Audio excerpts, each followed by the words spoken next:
So, good afternoon, everyone. Good afternoon, ma'am. How are you all?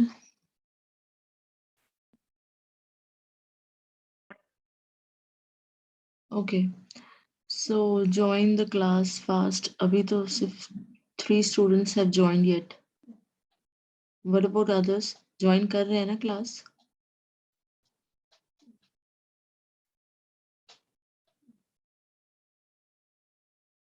हाँ जी, Mehul class ले रहे हैं स्टूडेंट्स?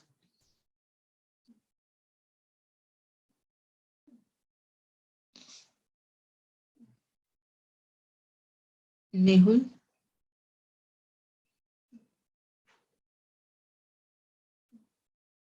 आयुष,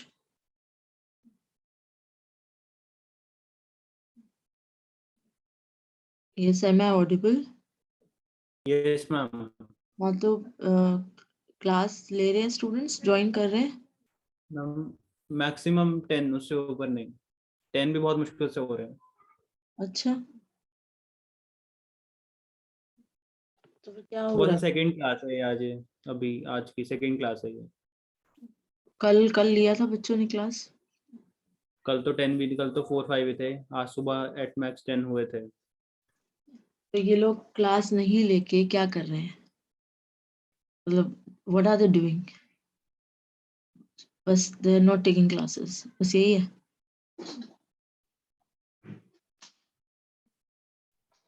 वही कि मैम रिजल्ट नहीं आया तो क्या फायदा था आगे पढ़ने का जब पिछला ही नहीं पता तो। Hmm. I have a word with Shifali ma'am. She said कि यूनिवर्सिटी रिजल्ट इसलिए नहीं दे रही है बिकॉज आप लोगों का रिकॉर्ड अभी उनके सॉफ्टवेयर में अपडेट नहीं है. So they are updating your records, उसके बाद रिजल्ट आउट करेगी. ये बोला है मुझे तो. मैम अभी देखा तो 5th सेमेस्टर भी हमारा खत्म, एक तरीके से, ज्यादा नहीं बचा। हाँ वो तो आपकी बात ठीक है. तो आपका अभी तक बस फर्स्ट सेमेस्टर का रिजल्ट आया है? Yes ma'am. अच्छा, तो जो अभी कोविड के टाइम पे ऑनलाइन एग्जाम्स हुए थे सारे? थर्ड फोर्थ ही ऑनलाइन हुए थे, सेकंड में तो ऐसे प्रमोट कर दिया था, सेकंड के सेशनल लिए थे बस सेकंड सेमेस्टर में। अच्छा थर्ड फोर्थ के तो एग्जाम्स हुए थे हायर में पे। अच्छा, तो बाकी कॉलेजेस में उसका रिजल्ट आ गया है? हाँ जी। अच्छा, तो तुम लोगों का नहीं आया है? तो वो जूनियर्स का भी आ गया हमारे कॉलेज का। हाँ. जूनियर्स का भी आ गया हमारे कॉलेज का। अच्छा, जूनियर्स का तो इसलिए आ गया है क्योंकि उनका डेटा ना अपडेटेड है. आप लोगों का डेटा अपडेटेड नहीं है क्योंकि जब आपका नया आप लोगों का एडमिशन हुआ था तब ये वाला क्राइसिस हुआ था, नॉन एफिलिएशन एफिलिएट. वाला। हाँ, तो इसलिए आप लोगों की जो बैच है आपका डेटा यूनिवर्सिटी पे अपडेट नहीं हुआ है. तो they are updating your data, मेरे को जो बोला गया है. तभी आप लोगों का रिजल्ट आउट होगा. ऐसा नहीं कि रिजल्ट नहीं आएगा, रिजल्ट तो आएगा ही. But university is delaying in updated the data. This is from the university site. वो इतना डिले कर रही है. तो कॉलेज ने अपनी तरफ से काम कर दिया है बट अब रिजल्ट नहीं आ रहा है क्योंकि अभी तक डेटा नहीं अपडेट किया उन्होंने. डेटा आपका अपडेट करेंगे तभी आपका रिजल्ट आएगा. ये अब ये बात आप लोगों के एंड पे आप लोग नहीं समझ रहे हो बिकॉज यू वांट कि आपका रिजल्ट आए. और कॉलेज भी अपनी तरफ से हेल्पलेस है. तो देखो क्या होता है. चलो, we are starting a new topic in today's class, database recovery, and we'll be doing the MCQs from database recoveries in today's class. So first of all, what is database recovery? क्या होता है database recovery? देखो, we have seen that आपका जो asset properties होती है transaction की, asset property one is atomicity. What does atomicity says? कि if a transaction is completed, if all the operations of the transaction is completed finally, only then the transaction is considered to be completed. And if any of the operation is failed, let's say if the seventh operation is failed, so it is not believed that कि जब transaction resume होगी तो वो seventh operation से resume होगी. It will resume from the beginning because either the transaction is considered to be completed at all or not done at all. तो ये atomicity property है। जब आप डेटाबेस रिकवरी पढ़ते हो तो ट्रांजैक्शन की जो एटॉमिसिटी वाली प्रॉपर्टी होती है और ड्यूरेबिलिटी वाली प्रॉपर्टी होती है। What is the meaning of durability? Durability का मतलब क्या है? डेटाबेस ट्रांजैक्शन की durability, I have told you ना what is the meaning of durability.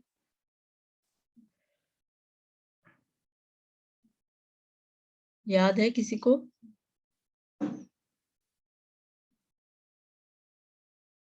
नहीं पता? ड्यूरेबिलिटी क्या बात कर रहे हो यार?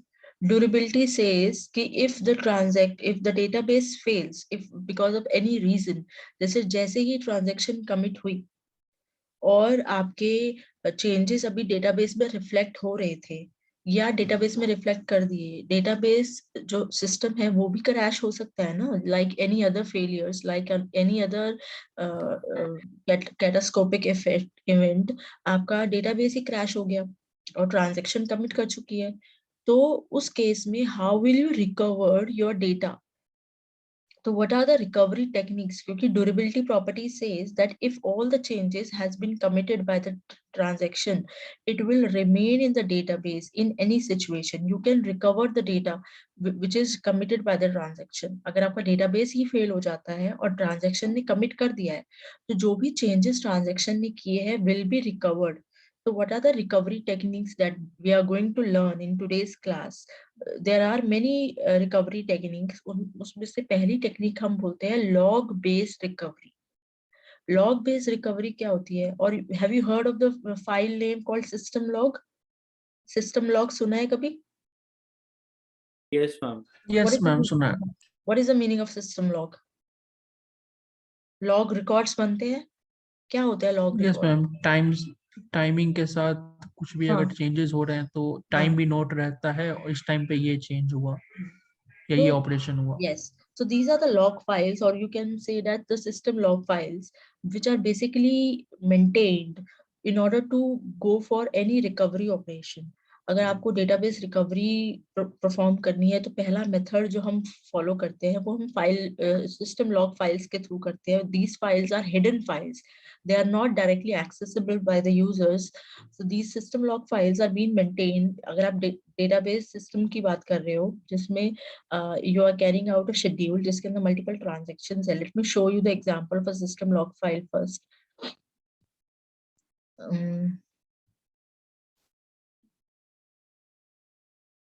ये एक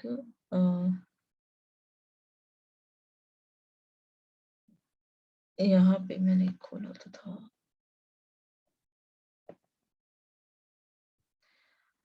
देखो जो भी ट्रांजैक्शन आपका ऑपरेशन परफॉर्म करती है, सारे ऑपरेशंस आपके परफॉर्म रिकॉर्ड रहते हैं उन लॉग रिकॉर्ड फाइल में। जैसे ही ट्रांजैक्शन स्टार्ट होती है तब आपका लॉग फाइल भी स्टार्ट हो जाती है और स्टार्टिंग से लेकर कमिट तक सारे ऑपरेशंस आपके उसके अंदर रिकॉर्ड होते रहते हैं। अब basically we are about to study what is the basic syntax of writing a log file. जैसे यहाँ पर देखो, जस्ट लुक एट दिस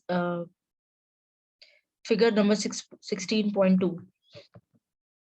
ये आपका एक आपकी जो बुक है कोर्स, उसमें से I am showing you example of the log record. अभी ऊपर ना आपको एक एक उसका मतलब समझाया हुआ है, तो will be studying here directly. जैसे ये वाला एग्जांपल देखो, so just look at this example T not. आप हर एक लॉग रिकॉर्ड को एंगुलर ब्रैकेट में लिखते हो, ठीक है? तो ये टी नॉट क्या है? Transaction identifier. ट्रांजेक्शन आइडेंटिफायर का मतलब क्या है कि आप कौन सी ट्रांजेक्शन के साथ काम कर रहे हो। Here we are working with T naught, तो ये पहली ट्रांजेक्शन है टी नॉट। और स्टार्ट, बेसिकली स्टार्ट से यू कम टू नो कि आपकी जो टी नॉट ट्रांजेक्शन है, transaction T naught has been started. Now what is the meaning of this second log record? इसका ये वाला है आपका transaction identifier. This is the old value, this is this is the data item on which the changes has been performed. This is the old value and this is the new value. ठीक है? अब यहाँ पर देखो, ये वाली आपका ये जो लिखी हुई है ना ट्रांजेक्शन नीचे, कि आपने वैल्यू ए को रीड किया, उसके बाद ए में -50 किया, फिर राइट किया, उसके बाद आपने बी के साथ काम किया, तो ये चीज यहाँ पर लिखी हुई है। आपने फिर टी नॉट कमिट कर दिया, उसके बाद T1 स्टार्ट किया, then T1 ने C में अपडेट किया from 700 to 600 and then T1 also committed. So by reading the by reading the log records, you can easily read the log record. पहला value क्या बताती है आपको? Transaction identifier, that is the value of the transaction, कौन सी transaction में काम हो रहा है. whenever a transaction start, आपका सबसे पहले एक स्टार्ट लॉग रिकॉर्ड आपकी एंट्री हो जाएगी. उसके बाद ये वाली लॉग रिकॉर्ड्स बहुत इंपॉर्टेंट है, जो आपको अपडेट दिखाते हैं. जब भी आप राइट ऑपरेशन परफॉर्म कर रहे हो तो ये ओल्ड वैल्यू होती है, ये न्यू वैल्यू होती है. आपके जब भी कोई सिस्टम क्रैश हो जाता है ना, या आपका कमिट से पहले ही फेलियर हो गया, तो ये by using this log entry आप अनडू और रीडू ऑपरेशंस परफॉर्म करते हो. ठीक है, जैसे हम बोलते हैं ना ट्रांजैक्शन रोल बैक करती है, the values of the data items is bring back to the original value. तो वो कैसे सिस्टम को पता चलता है कि ओरिजिनल वैल्यू क्या थी? By looking into the log record entries. समझ रहे हो? अब T1 स्टार्ट हुई, T1 ने C में चेंज किया 700 से 600 और T1 भी कमिट हो गई. तो यहाँ पर ये वाला लॉग रिकॉर्ड समझ में आया है आपको? ये देखो, यस मैम. अब इस पे ये वाला लॉग रिकॉर्ड से रिकवरी कैसे करोगे? Let me show you a numerical based upon this. इसके तब आप इसको और अच्छे से समझ पाओगे. This numerical is, I have seen this in question, ये 2006 ऑफ गेट एग्जाम. जैसे ये वाला देखो, consider the following log sequence of two transaction on a bank account with initial balance 12,000 है एक बैंक अकाउंट में, जिसने 2,000 रुपए एक मॉर्गेज पेमेंट में ट्रांसफर करने हैं और उसमें 5% इंटरेस्ट अप्लाई करना है. ठीक है, तो आप ये एंट्रीज देखो, just look at these entries carefully. कि T1 स्टार्ट हुई, T1 की जो डेटा आइटम B है उसकी ओल्ड वैल्यू 12,000 से 10,000 हो गई, और M जो मॉर्गेज अकाउंट है उसका बैलेंस 0 था, अब न्यू बैलेंस 2,000 हो गया. इसने यहाँ से डेबिट किया, यहाँ पे क्रेडिट किया है. ठीक है, although it is not following the proper syntax, but do not get confused, just focus on the question कि वो क्या पूछ रहा है. ठीक है, उसके बाद फोर्थ स्टेप पे T1 कमिट हो गई, फिर T2 स्टार्ट हुई और यहाँ पर उसने B पे 5% इंटरेस्ट अप्लाई करके स्टोर कर दिया. ठीक है, और T2 कमिट हो गई. अब यहाँ देखो दोनों T1 और T2 कमिट हो रहे हैं. ठीक है, अब देखो पूछ क्या रहा है ये. It is asking suppose that the database system crash just before the log record 7. तो लॉग रिकॉर्ड 7 से पहले क्रैश हो गया, that means T2 has not committed yet. When the system is restarted, which one of the statement is true according to the recovery procedure. अब हमने कौन सी recovery use कर रहे हैं? Here we are using the log based recovery. Log based recovery पहले मैं आपको बता देती हूँ कि होती क्या है, तब ये क्वेश्चन सॉल्व कर पाओगे. कहाँ गया वो वर्ड डॉक्यूमेंट? हाँ, लॉग बेस्ड रिकवरी में basically as I told you, क्या आपने ये पढ़ा, ये लॉग्स पढ़े ना, इसमें देखो दो टेक्निक्स आप यूज करते हो. सबको ये सब मैंने अभी ये यहाँ पर मैं डॉक्यूमेंट जो शेयर करूंगी ना, उसमें मैंने लॉग रिकॉर्ड कैसे मेंटेन करते हैं वो लिखा हुआ है कि स्टार्ट ट्रांजेक्शन का मतलब क्या होता है, रीड आइटम का मतलब क्या है, the transaction is reading a data item x. Right item मतलब कि the transaction T is updating the value of X from old to new. Commit T का मतलब it is committed. Abort T, abort correct. Check point क्या होते हैं? check points basically मैं भी आगे बताऊंगी डिटेल में. देखिए क्या होते हैं, इसी टॉपिक के अंदर बता रही हूँ. Just try to understand log based recovery क्या हो रही है. देखो लॉग बेस्ड रिकवरी क्या है, यहाँ पर हमने पढ़ना है कि जैसे ही आपने देखा यहाँ पे, जैसे लेट्स सपोज कि ट्रांजैक्शन स्टार्ट हुई, TN ट्रांजैक्शन स्टार्ट हुई, उसने किसी सिटी नाम के डेटा आइटम में वैल्यू को चेंज करने हैं नोएडा से बैंगलोर में. ठीक है, अब वो जो है आपकी कमिट होने से पहले फेल हो गई. अब ये जो कमिट वाली है ना, ये वाला एग्जीक्यूट नहीं हुआ और फेल हो गया, तो क्या होगा? अब आपको पता है कि जब भी कमिट नहीं होता, फेल हो जाती है, तो क्या करते हो? You always go for Rollback. rollback. You always go for rollback. And how the system knows that what will be the previous value, so it will look after all the right transactions. जो right transaction log record for a particular transaction TN के लिए वो उसका update वाला log record ढूंढेगा log file में. तो वो TN के लिए उसको ये वाला लॉग रिकॉर्ड मिल गया.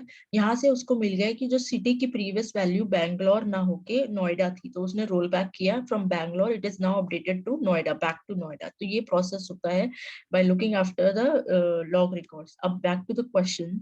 अब ये वाला जो क्वेश्चन आपसे पूछा गया है कि इसमें कह रहा है कि which of the following statement is true. अगर आपका लॉग रिकॉर्ड 7 पे क्रैश हो गया, मतलब कि 7 आपका लॉग रिकॉर्ड एग्जीक्यूट नहीं हुआ है, इंस्ट्रक्शन एग्जीक्यूट नहीं हुई है, तो अब मुझे बताओ out of A B C D we must redo log record 6 to set B to 10,500। क्या हम ये वाला स्टेप करेंगे, रीडू करेंगे लॉग रिकॉर्ड 6 को?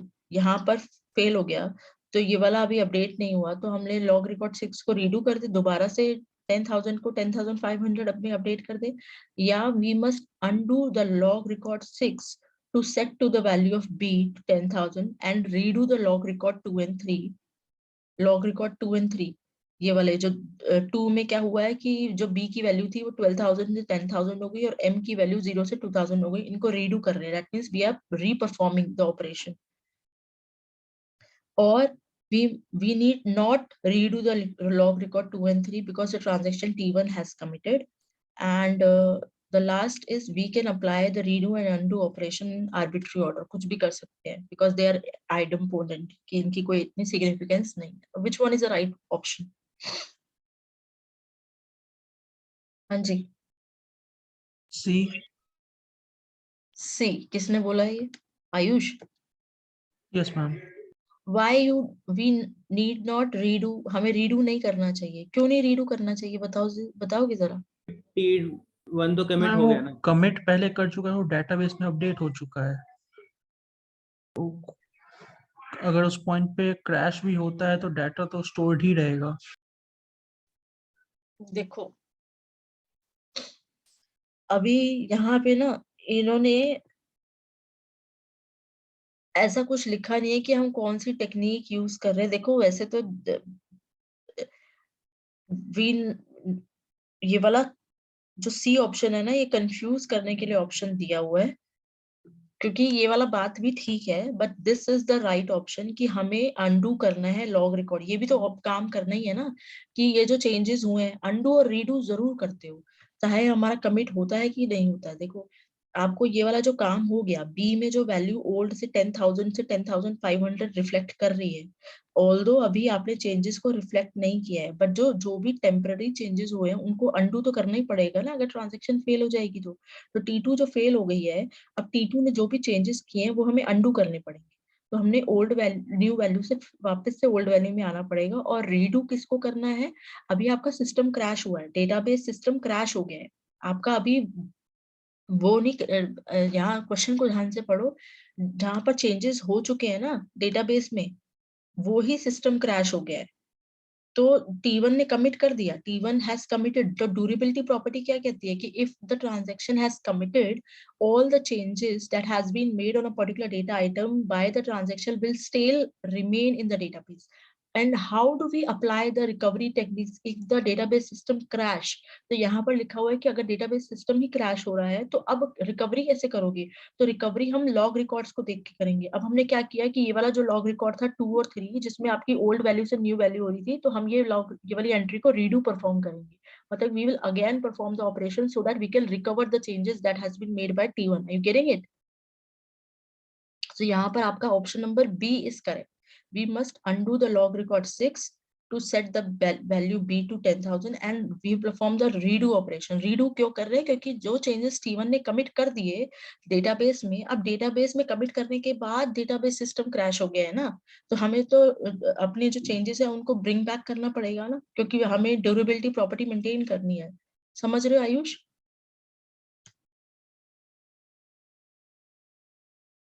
समझ रहे हो कि नहीं समझ रहे हो? Yes ma'am. यस मैम जबरदस्ती बोल रहे हो कि नहीं समझ रहे हो? क्या क्या सीन है? अमित, अंकुर, क्लियर हो रहा है कि नहीं हो रहा?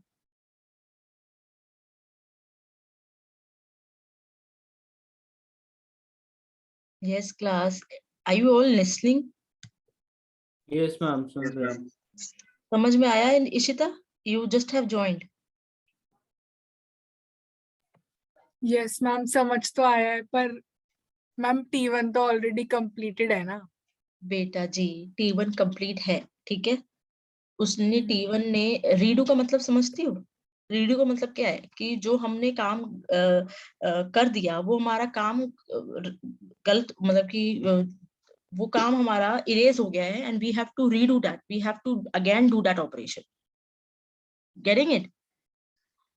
रीडू का मतलब यही होता है ना कि जो काम हमने गलत Yes, कर ma'am. दिया है, हमारा वो बिकॉज ऑफ सम फेलियर हमारा काम जो है वो इरेज्ड हो गया है या डिलीट हो गया है, तो हम रीडू ऑपरेशन परफॉर्म कर रहे हैं in order to make the changes again. That is the meaning of redo. तो यहाँ पर T1 ने कमिट कर दिया है, T1 अपना काम कर चुका है, उसने B और M की वैल्यू को चेंज कर दिया है, ठीक है। डेटाबेस सिस्टम में चेंजेस हो चुके हैं। अब आपका डेटाबेस सिस्टम जो है चेंजेस करने के बाद क्रैश हो गया है, समझ रहे हो? डेटाबेस सिस्टम क्रैश हो गया है। अब T1 तो कहती है कि मैंने कमिट कर दिया है, मेरे अकॉर्डिंग B के अंदर वैल्यू अब कितनी होनी चाहिए, 10,000, और M के अंदर वैल्यू होनी चाहिए 2,000। बट डेटाबेस सिस्टम जो है वो क्रैश हो गया है, उसके अंदर जो चेंजेस T1 ने किए थे वो इरेज हो गए हैं। सो database system has it own recovery techniques, जो वो लॉग बेस्ड रिकवरी यूज करके करता है, जिसमें वो क्या करता है, वो लॉग रिकॉर्ड्स को देखता है, और जो राइट अपडेट वाले लॉग रिकॉर्ड्स है, ये वाले हैं 2 और 3, ठीक है, उसको क्या कर रहा है, वो रीडू कर रहा है। That means it is again performing the changes, जिसमें वो B की वैल्यू को 12,000 से 10,000 कर रहा है, और M की वैल्यू को 0 से 2,000 कर रहा है, और T1 को पता नहीं चल रहा है। T1 के अकॉर्डिंग B के अंदर 10,000 है और M के अंदर 2,000 है, बट डेटाबेस सिस्टम फेल हो गया है और उसको रिकवर करना है। तो जो चेंजेस T1 ने करे थे वो उन चेंजेस को रीडू कर रहा है, ताकि T1 को पता ना चले और मेरे डेटाबेस में सही वैल्यू रहे। It is very simple, why you not getting it?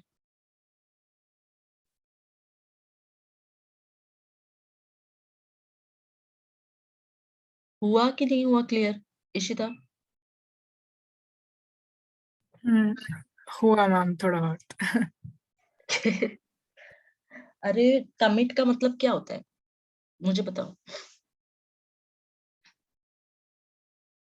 Ma'am basically पूरा कर देना जो उसे काम असाइन हुआ है।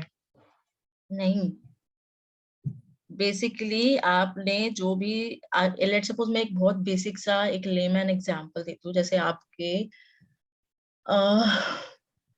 आपने, आपकी एक टीम है, कोई भी आप इवेंट कर रहे हो, ठीक है, उसमें आपने अमाउंट कलेक्ट किया फ्रॉम फॉलोइंग स्टूडेंट्स, ठीक है। आपके पास अभी आप अपने हेड को नहीं बता रहे हो कि कितना पैसा आया है, ठीक है।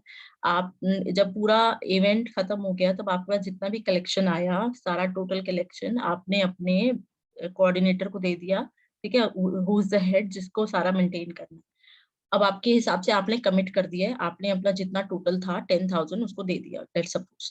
अब वो आपकी तरफ से कमिट हो गया, 10,000 सबमिट हो गया है। अब जो है उस बंदे की जो कोऑर्डिनेटर था, उसने उसके यहाँ से, उसके पास से कुछ पैसा चोरी हो गया, ठीक है, तो स्टोल हो गया कुछ अमाउंट, तो उसके पास सिर्फ 7,000 बचा। बट तुम्हारे अकॉर्डिंग कितना अमाउंट है, 10,000। तो अब वो 7,000 को से को 10,000 करने के लिए उसको 3,000 ऐड करना पड़ेगा ना अपनी तरफ से, वो आपको नहीं बताएगा। तो उसने जो रिकवरी करी, उसने रिकवरी कैसे करी लॉस्ट अमाउंट की, by adding the lost amount. तो उसने 7,000 में 3,000 ऐड करके 10,000 बना दिया। तो अब उस वहां भी 10,000 है और आपने जो दिया वो भी 10,000 है, तो मैच हो गया data. Similarly it is the case कि यहाँ पर T1 ने चेंजेस कर दिए थे B और M में, 12 से 10,000, 0 से 2,000, और कमिट कर दिया। कमिट का मतलब कि उसने जो चेंजेस है वो डेटाबेस में रिफ्लेक्ट कर दिए। As I told you, once the changes has been reflected onto the database, it will remain permanently. I have given you this definition. So what is the meaning of that? अब अगर permanently maintain करने हैं, but there are some database system भी एक hardware ही तो है। अगर उसके अंदर या कोई सॉफ्टवेयर क्रैश हो गया या कोई हार्डवेयर फेलियर हो गया या सिस्टम क्रैश हो गया, तो वैल्यू लॉस्ट हो सकती है। तो वो डेटाबेस सिस्टम की अपनी रिकवरी टेक्निक्स है जो हम आज की क्लास में पढ़ रहे हैं। तो उनमें से पहली रिकवरी टेक्निक होती है लॉग बेस्ड रिकवरी, जिसमें आप लॉग्स मेंटेन करते हो by for every transaction operation. Now by looking at the log based recovery, अगर T1 कमिट कर चुकी है तो जो T1 ने जितने भी ऑपरेशंस किए हैं उनको रीडू करते हैं, so that changes that has been maintained, changes that has been done by T1 will be reflected again in the database as it was reflected before the system crash. I hope इससे ज्यादा better way में, I can't make you understood. Clear हो रहा है कि नहीं हो रहा है class? Yes, ma'am. Yes ma'am. Yes, ma'am, better. Yes, ma'am. ठीक है, तो यहाँ पर इस वाले में जो भी कमिट था T1 के ऊपर कौन सी है स्टेटमेंट, 2 और 3, तो 2 और 3 में तो रीडू होगा, और T2 जो है कमिट होने से पहले ही फेल हो गई, तो उसमें जो 6th स्टेप है जिसमें T2 ने B की वैल्यू को चेंज किया है, वो उसमें रीडू नहीं होगा, उसमें अंडू होगा, क्योंकि आपको पता है कि जो भी ट्रांजैक्शन कमिट नहीं होती है वो रोल बैक करती है। ठीक है, तो T2 को में आप अंडू करोगे, और T1 क्योंकि कमिट हो चुकी थी, तो जो भी चेंजेस डेटाबेस में उसने किए थे वो डेटाबेस में रहने चाहिए, इसलिए आपने क्या कर दिया, रीडू, आपने वो ऑपरेशन दोबारा से परफॉर्म कर दिया। ठीक है, नाउ लुक एट, ये क्वेश्चन था, और 2-3 क्वेश्चंस और है। These are the questions from your scanfoundry.com. बहुत सिंपल क्वेश्चन है, the log is a sequence of, which is the right answer, recording all the lost update activities. तो इसको हम क्या बोलते हैं, log records बोलते हैं, entries बोलते हैं, redo बोलते हैं। What is the right answer? The right answer is, a log is a sequence of log records which is recording all the update activities. So option number A is right. ठीक है, so in the dash scheme, a transaction that wants to update the database first creates a complete copy of the database. तो ये वाली scheme कौन सी होती है, let me tell you about this scheme. ये होती है आपकी शैडो कॉपी। शैडो पेजिंग आपने पढ़ा है OS में, क्या होता है शैडो पेजिंग? शैडो पेजिंग में आप क्या करते हो, आपकी जो भी पेज टेबल होती है उनके शैडोज क्रिएट करते हो, है ना। तो शैडो कॉपी क्या होता है, शैडो कॉपी में आप अपने डेटाबेस की एग्जैक्ट रिफ्लेक्ट कॉपी क्रिएट करते हो, और पहले जो चेंजेस होते हैं ना उस कॉपी में करते हो। तो इन दो मेथड को आप बुलाते हो डेफर्ड अपडेट और इमीडिएट अपडेट। पहले मैं इनके थ्योरी पढ़ा देती हूँ इसकी, सो दैट आपको क्लियर हो जाए कि what is the meaning of deferred update and immediate update. ये दो बहुत इंपॉर्टेंट टेक्निक्स हैं जिस पे भी काफी क्वेश्चंस पूछे जाते हैं। अगर आपका थ्योरी एग्जाम होता है तो इस पे थ्योरी क्वेश्चंस भी काफी आते हैं। दो अप्रोचेस जो रिकवरी बेस्ड टेक्निक यूज करती है, उसमें से एक अप्रोच होता है आपका डेफर्ड। डेफर्ड का मतलब क्या होता है, लेटर ऑन, मतलब कि आपने अपने काम को डेफर कर दिया, डिले कर दिया। ठीक है, तो डेफर्ड डेटाबेस मॉडिफिकेशन का मतलब क्या है, जो भी चेंजेस डेटाबेस ने किए हैं वो आपके डेटाबेस में रिफ्लेक्ट नहीं होंगे। कब तक नहीं होंगे, जब तक आपकी डेटाबेस जो है ट्रांजैक्शन जो है वो कमिट नहीं कर रही। वैसे ये बात आपको पता है कि until the transaction committed the changes are not reflected onto the database। वही बात है, उसको एक नाम दे दिया गया है जिसको बोलते हैं हम deferred database modification। ठीक है, so deferred database modification में in this method all the log are created and stored in the stable storage and the database is updated when the transaction commit। और इसके अंदर deferred database modification का दूसरा नाम क्या हो सकता है, undo। इसके अंदर आप undo ऑपरेशन भी परफॉर्म कर सकते हो। कैसे कर सकते हो, क्योंकि देखो अभी तक देखो जो आपने चेंजेस किए थे अपने डेटाबेस में, अभी जो भी आपकी ट्रांजैक्शन ने चेंजेस किए थे वो अभी तक कमिट नहीं हुए हैं, और जो भी चेंजेस किए थे वो अभी तक रिफ्लेक्ट नहीं हुए हैं। ठीक है, डेटाबेस में, क्योंकि अभी आपने कमिट नहीं किया तो डेटाबेस में कुछ भी रिफ्लेक्ट नहीं किया। सो अगर कमिट होने से पहले ट्रांजैक्शन फेल हो जाती है तो इसमें कौन सा ऑपरेशन फॉलो हो सकता है, अंडू ऑपरेशन फॉलो हो सकता है, क्योंकि जो भी वेरिएबल के साथ चेंजेस हुए हैं, जैसे ए में आपने 10,000 अपडेट कर दिया था फ्रॉम 8,000, तो अब उसको आप ब्रिंग बैक कर दोगे। जैसे यहाँ पर कमिट होने से पहले ही आपकी जो ट्रांजेक्शन TN है वो फेल हो गई, और अभी लेट्स सपोज आप कौन सी टेक्निक यूज कर रहे हो, you are using the deferred database modification, जिसमें आप डेटाबेस के अंदर जो मॉडिफिकेशन है वो रिफ्लेक्ट नहीं कर रहे। कब तक नहीं कर रहे, जब तक आपकी ट्रांजैक्शन कमिट नहीं कर रही। तो अब इसके अंदर अगर आपकी ट्रांजैक्शन फेल हो जाती है तो आप कौन सी रिकवरी यूज कर सकते हो, अंडू। ये क्वेश्चन मेरे को याद आ रहा है, इस पे एक MCQ आया था कभी कि डेफर्ड में कौन सी अप्रोच फॉलो कर सकते हो, अंडू फॉलो कर सकते हो, जिसमें आप सिटी की वैल्यू को बैंगलोर से अंडू कर सकते हो बैक टू नोएडा। ठीक है, क्यों कर रहे हो, क्योंकि बफर स्पेस में तो चेंजेस हो चुके हैं ना। अगर कोई और ट्रांजैक्शन सिटी की वैल्यू को रीड करेगी तो वो नोएडा ही रीड करनी चाहिए, ना कि बैंगलोर। तो इसलिए कमिट नहीं किया तब भी आपको अंडू करना पड़ता है। और इमीडिएट डेटाबेस मॉडिफिकेशन क्या कहती है इमीडिएट डेटाबेस मॉडिफिकेशन में जैसे जैसे ट्रांजैक्शन ऑपरेशंस परफॉर्म कर रही है, डेटा आइटम्स की वैल्यू को चेंज कर रही है, कमिट होने से पहले ही सारे चेंजेस जो हैं वो डेटाबेस में रिफ्लेक्ट करते रहते हैं। समझ रहे हो? इसको बोलते हैं, मतलब इसमें बफर नहीं यूज होगा? नहीं, इसके अंदर बफर नहीं होता, इसके अंदर इमीडिएट डेटाबेस मॉडिफिकेशन है। और इसको, क्योंकि हम इसके अंदर इमीडिएट डेटाबेस मॉडिफिकेशन कर रहे हैं, तो इसका दूसरा नाम आपका है अंडू रीडू एल्गोरिथम भी बोलते हैं इसको। अंडू रीडू एल्गोरिथम क्यों बोल रहे हैं? क्योंकि यहाँ पर ये देखो, जो इमीडिएट अपडेट है ना, it is also called as undo redo algorithm. क्यों? क्योंकि इसके अंदर आपको अंडू और रीडू दोनों की जरूरत पड़ेगी। अगर आपकी ट्रांजेक्शन कमिट होने से पहले ही फेलियर हो गया, ठीक है, क्योंकि आप तो चेंजेस करते जा रहे हो, तो आपको अंडू करना पड़ेगा ना, you have to bring back the changes. And अगर आपका कमिट होने के बाद फेलियर हो गया, तो आपको रीडू करना पड़ेगा, you have to do the changes again. तो इसको अंडू रीडू एल्गोरिथम बोलते हैं। अच्छा अच्छा, डेफर्ड अपडेट को हम बोलते हैं no undo redo algorithm. No undo redo algorithm क्यों बोलते हैं इसको? क्योंकि डेफर्ड अपडेट में, as I told you, we are not making the changes directly on to the database until the transaction commits, है ना? जब तक ट्रांजेक्शन कमिट नहीं हो रही, हम चेंजेस नहीं कर रहे, तो इसमें हमें कुछ भी अंडू करने की जरूरत नहीं है।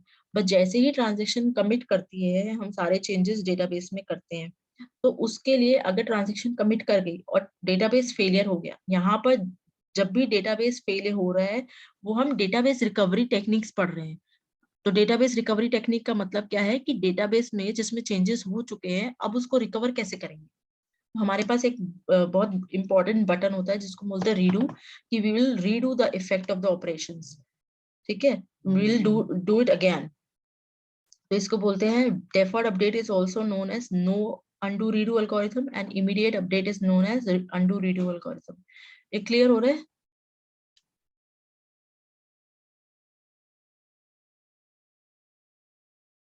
हाँ जी class, is it getting clear to you? देखो, डेफर्ड का मतलब यही है, this technique does not physically update the database on the disk until the transaction commits, ठीक है। Now before reaching the commit, all the transaction updates are recorded in the local area, ठीक है, local transaction workspace. And if the transaction fails, तो क्योंकि अभी transaction fail हो गई और कमिट पॉइंट अभी रीच हुआ नहीं है, तो डेटाबेस में कुछ भी रिकवर करने की जरूरत है नहीं, क्योंकि डेटाबेस में अभी तक कोई चेंजेस किए नहीं थे, तो no undo is required. Redo कब रिक्वायर्ड होगा? जब ट्रांजेक्शन कमिट हो गई, उसके बाद फेल हुई, तो जो भी चेंजेस डेटा ट्रांजेक्शन ने कर दिए थे, जैसे अब वो न्यूमेरिकल हमने पढ़ा था ना अभी, तो ट्रांजेक्शन कमिट हो गई, उसके बाद फेल हुआ ना, तो उसमें जो भी चेंजेस कर दिए थे, उसमें हमें रीडू करने की जरूरत पड़ेगी। और इमीडिएट अपडेट के अंदर, as we are updating the changes directly which is been made by the transaction, तो इसमें हमें अंडू और रीडू दोनों की जरूरत पड़ती है, क्योंकि if the transaction fails before reaching to the commit point, the effect of its operation must be undone. Getting it? हमें रोल बैक करना पड़ेगा। And if the transaction commits and then fail, then we have to go for redo. Yes class, is it clear? Deferred update क्या होता है, yes ma'am. immediate update क्या होता है, ठीक है। तो Yes, इस ma'am. दो क्वेश्चंस और डिस्कस करते हैं।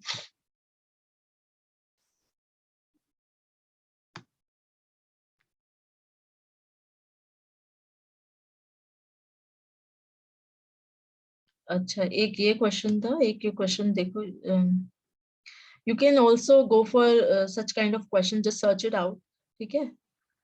और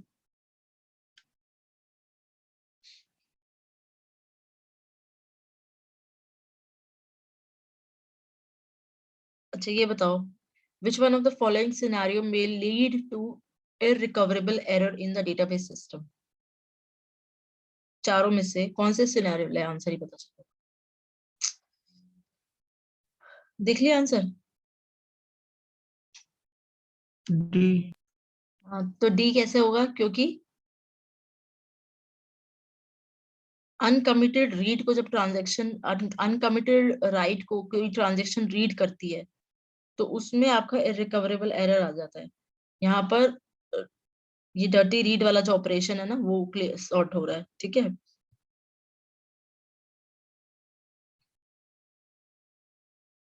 ये सारे क्वेश्चन तो मैंने कराए हैं, ये आपका कुछ शेड्यूल है। Consider the following 4 schedules of 3 transaction, which one of is conflict serializable? तो ये देखो, इसमें फटाफट आपको चारों के लिए वो ग्राफ ड्रॉ करना पड़ेगा, ठीक है। तो ABCD में से कौन सा है, इसकी पिक्चर ले लो, सॉल्व करके देखना। ले रहे हो कि मैं आगे बढ़ूं कि नहीं ले रहे हो? एक सेकंड। मैम थोड़ा सा ऊपर स्क्रॉल करना है पर अब ये देखो कि you have to very quick, और ये क्विकनेस कब आएगी, जब आप बहुत ज्यादा प्रैक्टिस करोगे, ठीक है। तो तीन तीन ट्रांजैक्शन है, तो आपको T1 T2 T3 हर एक के लिए, ABCD के लिए, सबके लिए ग्राफ ड्रॉ करने पड़ेंगे। तो ग्राफ ड्रॉ करने के लिए आपको कन्फ्लिक्ट ऑपरेशंस निकालना आना चाहिए। तो सबसे पहले सबका वो ड्रॉ करोगे, तो आपके पास 1 से सवा मिनट का टाइम होता है हर एक क्वेश्चन को सॉल्व करने के लिए। तो अपना टाइम देख के you have to solve this question, ठीक है। Have you taken the picture of it? Yes ma'am. Yes ma'am. यहाँ देखो, consider the following schedule, this as T1 T, इसमें से आपको निकालना है। ये वही कन्फ्लिक्ट रियलाइजेबल, ये तो मेरे ख्याल से मैंने डिस्कस किया था अभी, लास्ट कल ही तो किया है ये। Yes ma'am. हाँ, ये तो हमने देख लिया था कि आपका ये कन्फ्लिक्ट से रियलाइजेबल भी है और रिकवरेबल भी है। तो ये आपको पता होना चाहिए, रिकवरेबिलिटी के लिए कोई टेस्ट नहीं करना होता। अगर ये कन्फ्लिक्ट से रियलाइजेबल है तो 100% it is recoverable, but if it in case it is not conflict से realisable, then how will check कि वो रिकवरेबल है कि नहीं रिकवरेबल। तो उसके लिए आपको क्या देखना होता है, रिकवरेबिलिटी के लिए डर्टी रीड वाला ऑपरेशन देखना होता है, ठीक है। तो अगर डर्टी रीड होगा और कोई ट्रांजेक्शन डर्टी रीड कर रही है और पहले ही कमिट हो रही है, तो वो हर हालत में इररिकवरेबल है। तो ये सारे सिनेरियोस आपको क्लियर होने चाहिए। तो ये बहुत सारी चीजें हैं जो इस वाले यूनिट में से बहुत ज्यादा क्वेश्चंस आते हैं। तो ये सारे आप सर्च कर लेना, गेट ओवरफ्लो साइट है, उस पे तो काफी सारे गेट के अच्छे अच्छे क्वेश्चंस गिवन होते हैं। तो just go and check out that.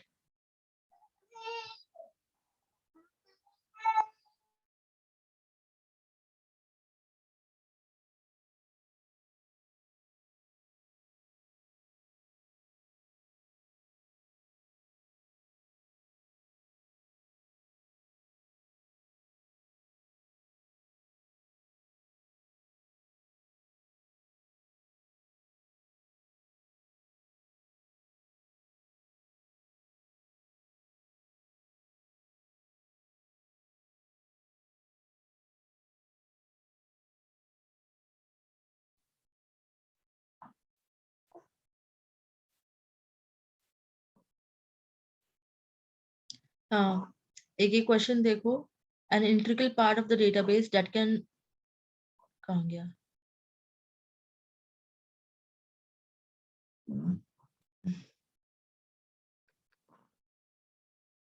restore the database to the consistent state before failure। बताओ क्या आंसर है इसका? मैम बिफोर फेलियर के तो बी होना चाहिए। हाँ, क्योंकि रिकवरी स्कीम कब यूज करते हो, जब आपका फेलियर के बाद। के बाद, तो बिफोर फेलियर। बैकअप स्कीम आती है।